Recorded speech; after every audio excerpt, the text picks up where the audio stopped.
If you have not seen this interview that Nick did on The Hills Rising, well, you'll get a chance to see it now. You have been missing out if you haven't seen this. So Nick was on there recently, and they were talking about communism. They're also talking about Venezuela and Cuba. And I think Nick did a fantastic job. I know, like, we know this, like, those of us RBN, we know, like, foreign policy is like really a strength for like Nick. So we all have different areas where we're really strong. And when I found out that he was going to go on and do this segment, I was like, oh boy. I said, Robbie has no idea, has no idea what's about to come his way. JB says, I've been waiting for this segment. Yeah, he has no idea what's about to come his way. So let's go ahead and get into this. I think Nick made some excellent points. And Bree also jumped in here and there as well. Let's go ahead and get into it. Earlier this week, White House Press Secretary Karine Jean-Pierre blamed the current immigration crisis on a flow of migrants fleeing authoritarian regimes in Latin America, and chastised Florida Governor Ron DeSantis for exploiting, quote, victims of communism by flying them to Martha's Vineyard. Let's watch. Let's remember, these folks are fleeing communism. When you think about Venezuela, what's going on in Venezuela, when you think about what's going on in Nicaragua, when you think about what's going on in Cuba, they are fleeing political persecution only to be used as a political pawn by the Florida governor. The way that I just have to jump in here, this comment that she made here about them fleeing communism. So according to the definition of communism, there is actually no true communist country in the world. Not one, not Venezuela, not Cuba. There is no true communist country in the world. This is the problem. Like, this is why people have to do their own research, because you see the lies. They call everybody, they're calling people like Nancy Pelosi a communist now. That's how bad this has gotten. Anywho, let's go back to her. The way that we see it is alerting Fox News and not city or state officials about a plan to abandon children fleeing communism on the side of the street is not burden sharing. See, notice how she mentioned communism. She mentioned it twice. So when it comes to the word communism, and we're going to talk about this in the call-in segment tonight, both the Democrats and the Republicans demonize the word and they misuse it. Did everyone hear that? When it comes to the word communism, both the Democratic Party and the Republican Party demonize the word and they misuse it. That's on purpose. That is not the definition that we see of burden sharing. It is a cruel, premeditated political stunt. That is what they are doing. And so we're always happy to have conversations about ways to further improve border processing, and we could be doing more. Joining us now to discuss his reaction is co-founder of the Revolutionary Blackout Network, Nick Cruse. Glad to have you with us, Nick. Thank you for having me on. So we want to ask you about this question of how much communism is really to blame for the immigrants who have chosen to leave Venezuela. Is the press secretary here accurately describing the motives for so many people leaving the country? What's been going on there? My first reaction when I saw that, I was thinking, like, is that Sarah Huckabee Sanders? There's literally no difference there between the Biden administration messaging on this issue and Trump's messaging on this issue as well. And I want to chime in here and say Nick is 100% spot on right here. It doesn't matter if the press secretary is the press secretary for a Democrat president or Republican president. They both lie. Both of them. And their messages are the same depending on certain issues. There's no difference between a Jen Psaki or a Stephanie Graham or the Karine Jean-Pierre and the Sean Spicers. It's the same thing. The same way that U.S. foreign policy doesn't change between presidents at all.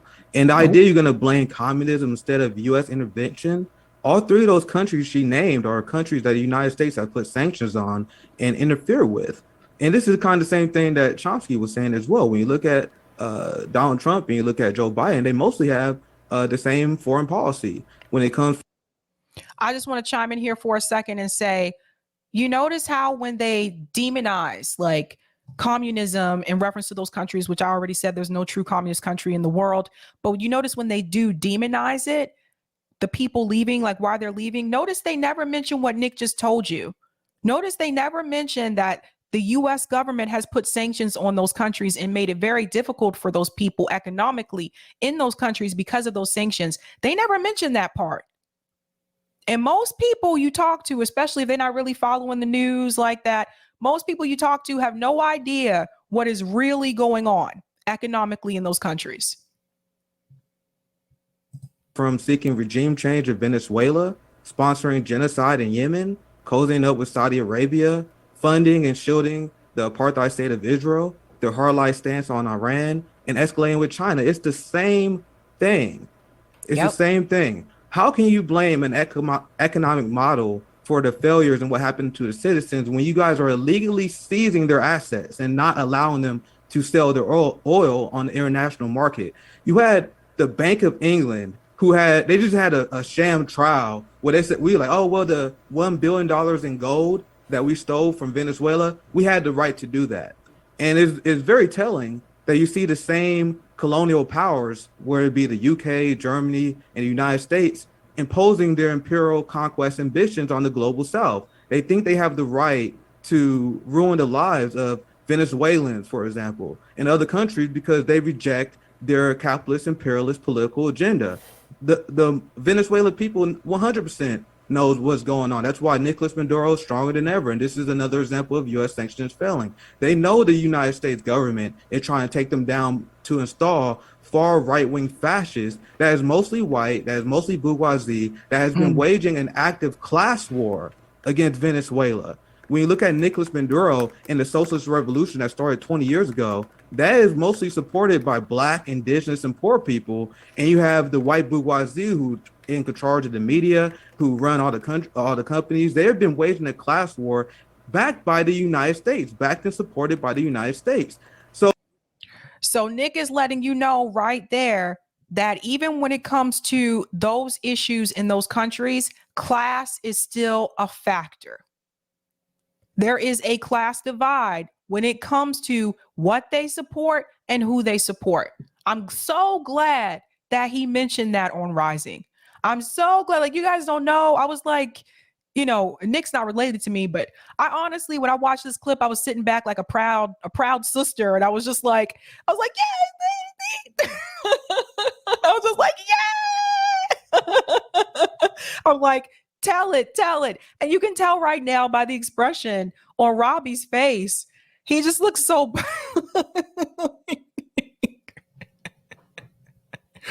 Robbie has this look on his face like, what is happening? Like,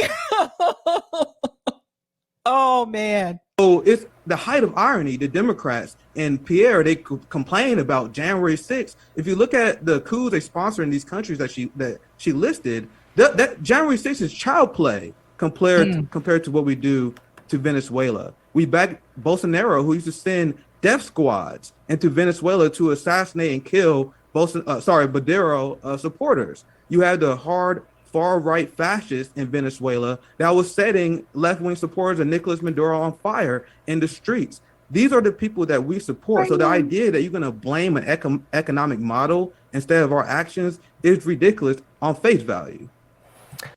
That's right. And so you can see, it's kind of funny too, because we were talking about people's facial expressions. Like Nick just killed it. So like Bree has a little smile there. Like Bree has this look on her face like, Robbie, are you ready now? Robbie's like, okay, let me go ahead and see if I can take this to task. But yeah, you really can't blame the people from those countries. The fact that the United States government has pretty much destroyed the economic systems in those countries. And then we want to blame the people for leaving those countries wanting to come here. Okay, look, I also oppose many of the policies you just mentioned, the support for regime change. I would get rid of all these sanctions too. But let's not gloss over the long history of corruption and political persecution by left-wing regimes in all of these countries as well, under policies that have totally immiserated Cuba and Venezuela. I had to pause right here at this moment. Yipper99 says, tap out, Robbie, tap out. I had to pause at this moment because as soon as, and JB probably felt this way too. I think JB's in the chat. As soon as Nick made that smile, I was like, oh, Robbie, he coming for your ass now. I was like, yeah.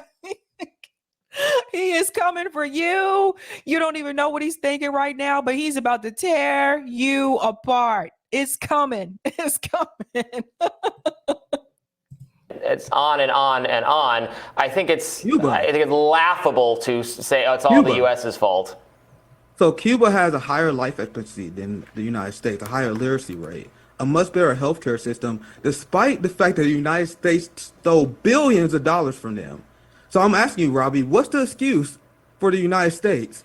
Of course, there are always missteps that governments make, but the United States is the richest empire. That was a mistake right there. When he made that laugh, Robbie made that laugh. Watch. Because see, Nick right now, Nick is still being, pretty chill. Steps that governments make, but the United States is the richest. I should have done that one. He has this look on his face. Look at the look on Robbie's face. He has this look on his face like, who does this guy think he is? Does this guy really think that he's smarter than me, that he knows more than me? Oh, dear God. How dare he come on here and try to tell me about history? You see what I mean? You see the smirk? But he's about to get demolished. Go at it, Nick. Empire that we ever seen. 1 out of 5 children live in poverty in this country. If you look at Skid Row, I am asking you, what is the excuse for the United States? You have Venezuela, you have Cuba, you have all these countries that has been the victim of U.S. economic war that you guys call sanctions. Sanctions is seized warfare. You guys locked out Venezuela from the international market. You blame their economic system. We have the record amount of income inequality in this country that is higher than the era of serfdom. So, Robbie, what's the excuse for capitalists? Who's sanctioning us? Oh,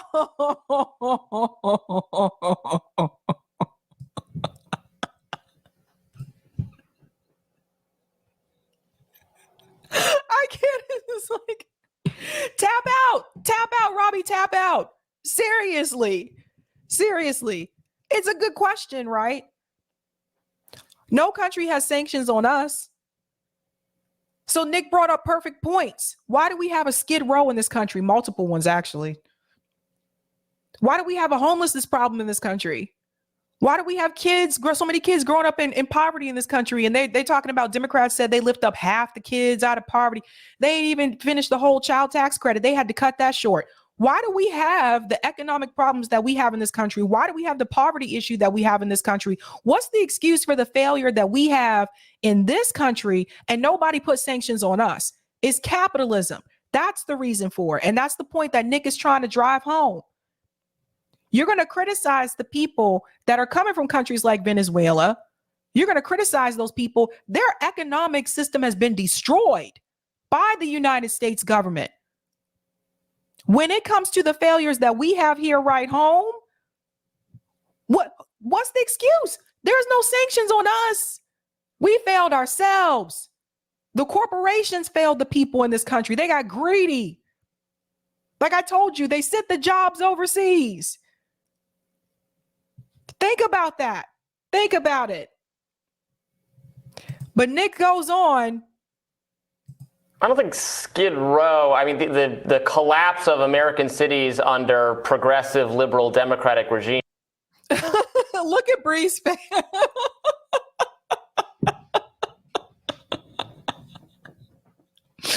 Oh my God, I don't know what to say. This is so funny. Is not really an indictment of the Trump policies or capitalist policies. I mean, we get to if it's so great in Cuba, why are they fleeing here? Why are they crossing shark-infested waters? Well, Robbie, the point that Nick is making. I couldn't believe Robbie said shark-infested. He actually used the shark-infested waters thing. That was kind of funny.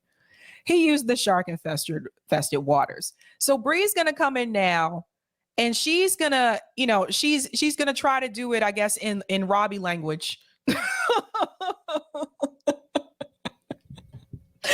I seriously think Robbie is sitting there thinking to himself, who is this young dude that came on here basically to think he know all this stuff? I never heard of this. I don't know this guy. This guy's not an academic. I don't know. You see, this is why some people won't debate Nick. This is exactly why. Because they don't want to be embarrassed. Is that look, if you really think it's the economic systems in Cuba or Venezuela that are so destructive, why not lift sanctions, let them sink or fall on their own merit, and then we could have a legitimate conversation about whether communism fails. But what so many people on the left are frustrated with is that there has never been a communist or socialist government that has been allowed to freely test the model without the economic war, I love how you put it there, Nick, against them that basically... Did you see the eye shift from Robbie? Watch one more time. I'm sorry to interrupt, but it's just kind of funny. Watch Robbie's face. Without the economic war, I love how you put it there, Nick, against them that basically rigs the game from the start. There's also never been a communist regime that doesn't imprison political dissenters, cause deliberate famines, kill millions of people. Are you saying that we don't? Are you saying that we don't? I am not. Are you saying that the communists don't?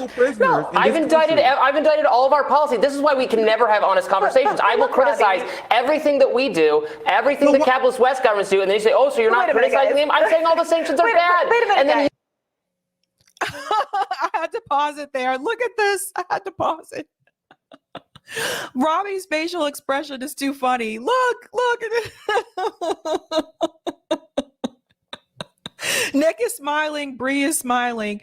You turn around and excuse political repression under thug-like communist regimes that have killed millions and starved millions. It's ridiculous. But wait a minute, Robbie. It's insulting. Nobody here, that we didn't bring up the political oppression because I think the observation that I think... Because you don't want to talk about it. You don't want to concede that it's true. I'm literally trying to, if you just let me get this sentence out here, Robbie. I think what Nick and I are pointing to is that political repression, all kinds of authoritarian abuses, those are things that exist around the world regardless of political orientation. However, those things are only those things are only brought up. The overwhelming majority of countries in this world are capitalist, and most of the bad things that are happening in this world are happening under capitalism. However, capitalism is never blamed for the bad things that happen in a country. Everything that happens in a communist country, per Karine Jean-Pierre's statement, is attributed to communism. You're talking about per capita. America has the largest number of people incarcerated, living in cages, in jails, and anywhere else in the world, not per capita, but period. Despite not being anywhere near the largest country in the world, we have more people in jails than China. And you can say and dispute Chinese numbers and what's true and what's false and blah, blah, blah, blah. But nobody can dispute the fact that we have an unprecedented and enormous mass incarceration problem.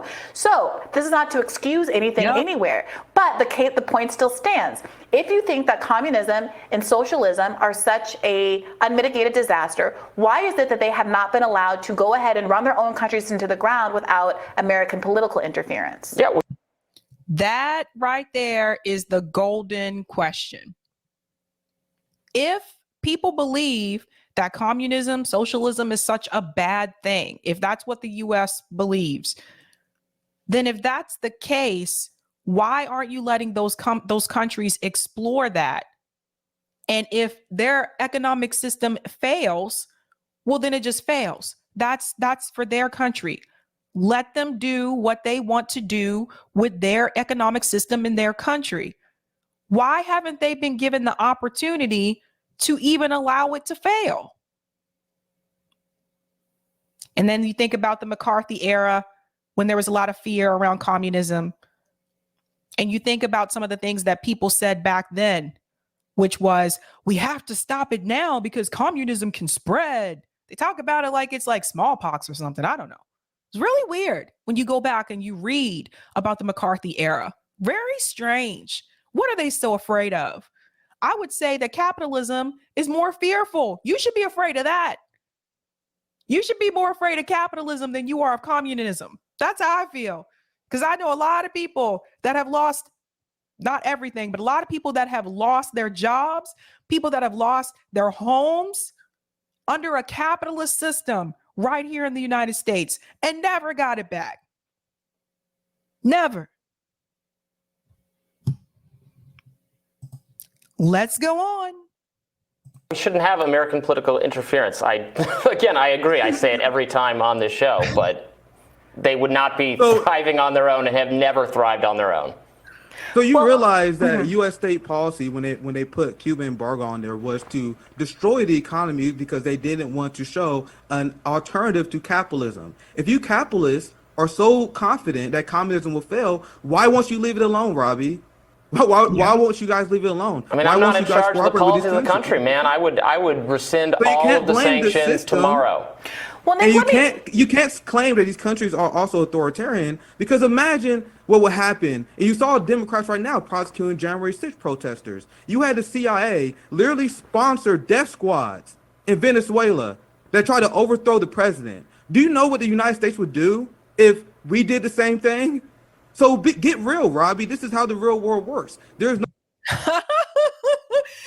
Nick said, get real, Robbie. He said, get real.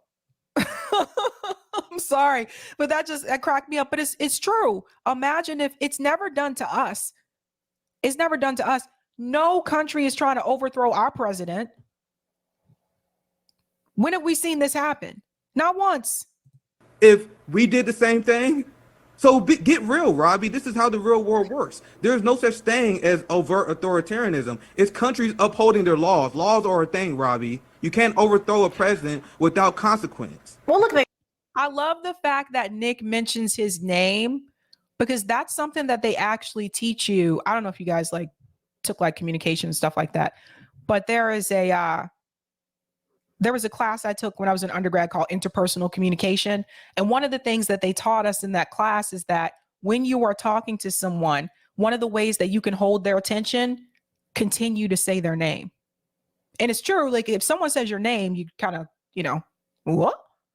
See, like Sabrina, what? You have their attention. So I thought it was great that Nick did that. He let Robbie know also, I am addressing you specifically.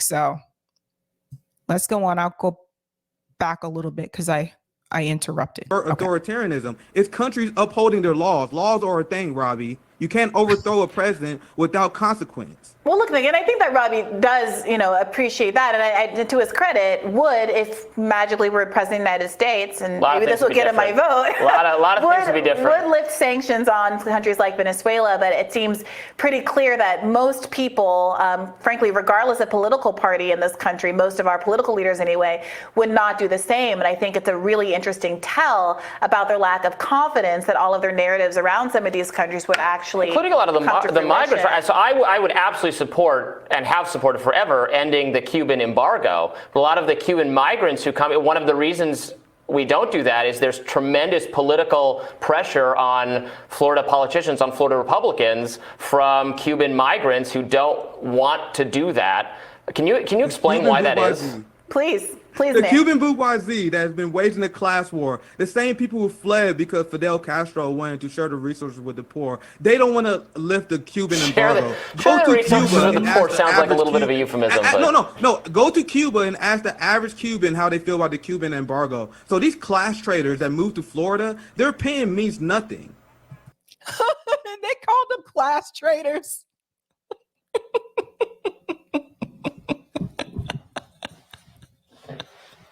He said the class traders that moved to Florida. Yeah. No, that's true, man. Oh my God. That was so funny. I'm sorry. I want laws are a thing, Robbie, to be on a t-shirt. There's another thing that oh shoot. Eric, did I miss it? You put it up. Oh yes. Nick said, I used to sell cars, so that's how I learned the trick, Sabby. Ah, that's right, because car salesmen do that. They say your name. They keep saying your name. Yeah. No, this is funny. This is hilarious.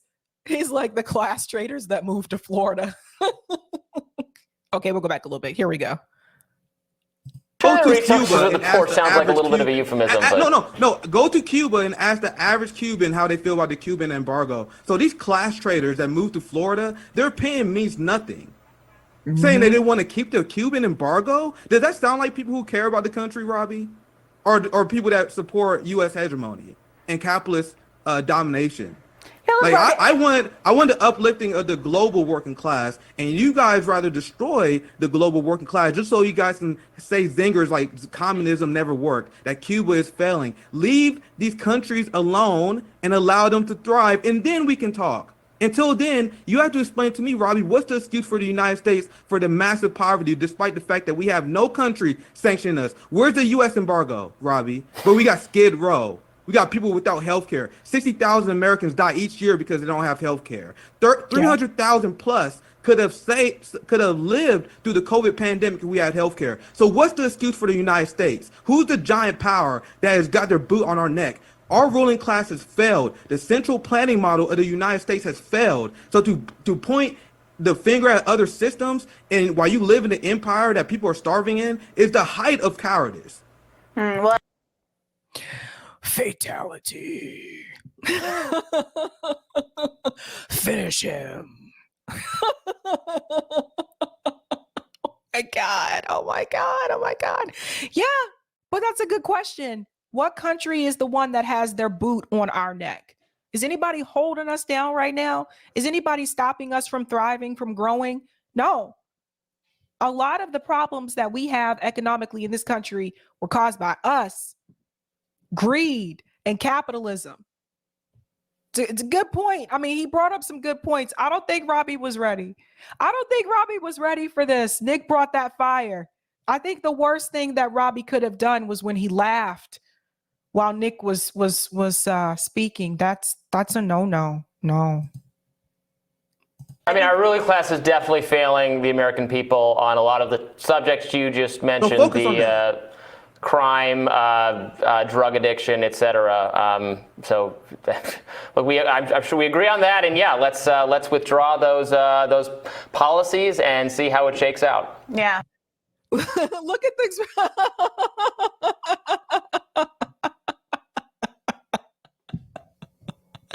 And Nick said, so focus on that. He said, so focus on that. Oh my God. Look at the look on Robbie's face. He's like, yeah, might be time to end the segment. And Bree has this smile, this smirk on her face. She's just like, yeah. She's like, great job, Nick. I don't know what to say. Well, look, I think we have to leave it there, but thank you so much for joining us, Nick. Yeah, thank you. Thank you for having me on. Make sure you guys check me out on Revolutionary Blackout if you had a chance, so you get some real international reporting that can tell you the truth about the crimes of the U.S. empire. And then Nick did not leave without saying, where you can find me, check me out on Revolutionary Blackout Network. And then he also added where you can get real news analysis. Look. I don't think Robbie was ready. I don't think he was ready for that. Yeah. I don't know. Nick did a great job. I'm so glad that we were able to get that that exposure on Rising. Very glad. And that was, shout out to Briahna Joy Gray because she's the one that, pushed that forward. So definitely you guys. Nick, bravo job. Bravo job. Like literally when, as soon as this clip dropped and Nick told us it's out, I was like, okay, I'm gonna watch the clip. And I was just sitting there and I was like, yeah, I really did. I felt like a proud sister. I was like, yeah, fatality. All right, I'm gonna go to some of the comments here. Hit that like button, guys, if you haven't had a chance to do so. That helps me with the algo. And I hope I'm starting from the right part. Okay. JB says they flee the countries because of the influence of capitalism. That's what they don't tell you. Thank you so much for the super sticker, JM. Nick says, I wasn't even ready for a debate.